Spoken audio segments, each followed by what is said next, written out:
The difference between builder-grade cabinets and custom comes down to 5 specific details. Here's what to look for when you're shopping for cabinets. The first one is inset doors. With inset doors, the door sits inside the cabinet frame rather than laying on top of it. And this gives you these thin, clean reveal lines around each door. It's what makes cabinets look like furniture instead of boxes. Now, here's what you might hear. Some cabinet makers will tell you that inset doors are going to need constant adjustments because wood expands and contracts. But in my experience building in Toronto, where we have real seasonal humidity changes, this is usually an excuse for cabinet makers who don't want to do the more precise work that requires inset doors. So the real trade-off is the upfront precision and cost. Inset doors take more skill to build well, so you need to find a cabinet maker who's actually comfortable building them. But if you want that custom furniture quality look, this is the detail that creates it.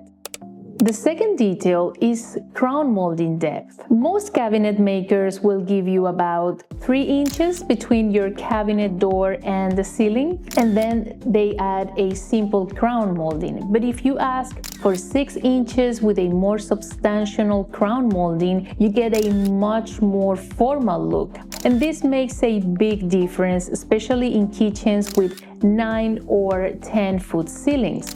This is one of those details where a little bit of extra material and labor creates a big visual difference. It gives your cabinets architectural presence instead of just looking like storage boxes. The third detail is door thickness and profile. Standard cabinet doors are about 3/4 of an inch thick. But if you ask for doors that are 1 inch thick, you get much deeper, richer profiles on the door edges. See how this edge detail becomes much more pronounced? You get more shadow, more depth, more character. And this is also where you have a design opportunity. That flat area around your door panel, you can add different molding profiles. French details, English details, traditional details. It's subtle, but it adds depth and character. The door becomes more than just a flat surface closing the cabinet. Now, this might sound overwhelming to you. If you're planning a kitchen renovation and want help thinking through which details actually matter for your situation, we offer free 15-minute consultations, so links in the description. The fourth detail is the Toekick. Standard Toekicks are just a recessed panel, pretty basic, pretty boring, but you can add decorative details. Scalloped edges, curved profiles, furniture style bases. This is one of the most affordable ways to add character without a huge budget increase. Most people don't think about the Toekick, but it's another place where you can move away from that production cabinet look towards something that feels more custom and thoughtful. The cabinet maker can usually do this without too much extra work, so it's a good place to ask for something special.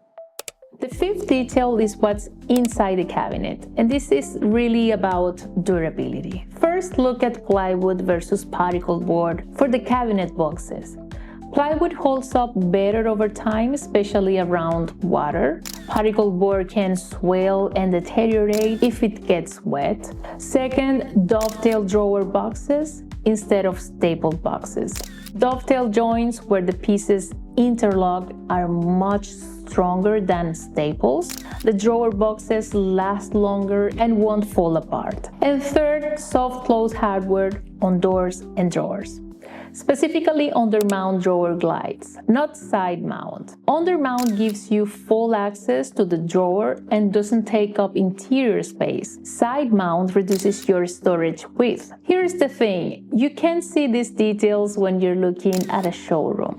The sample cabinets might look all the same on the outside, so you have to specifically ask your cabinet maker, what are you using for the cabinet boxes? How are the drawer boxes constructed? What kind of drawer glides? This is where durability lives. This is what determines whether your cabinet lasts 10 years or 30 years.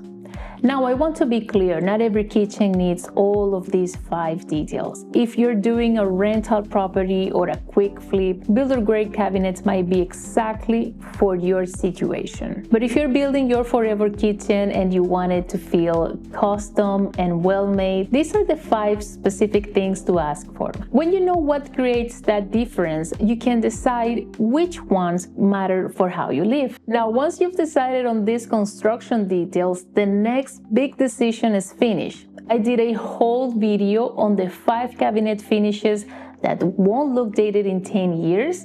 That's linked right here at the end of this video because you can have all of these quality details, but if you choose a trendy finish, your kitchen's going to look dated in a few years anyway. So see you there.